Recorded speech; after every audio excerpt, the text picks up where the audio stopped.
दर्शक बंधु ओडिशा रे प्रधानमंत्री आवास योजना रे हिताधिकारी को मिलिब 1,80,000 टंका।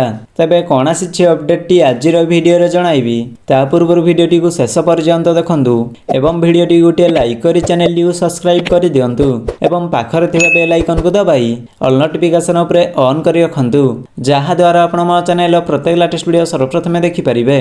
बढ़िबो पीएम आवास टंका।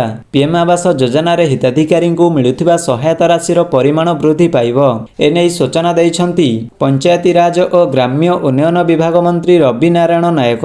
तांको कहिबा मुताबक खूब शीघ्र प्रधानमंत्री आवास योजना रे हिताधिकारी को 1,20,000 टंका बदल रे 1,80,000 टंका मिलिबो।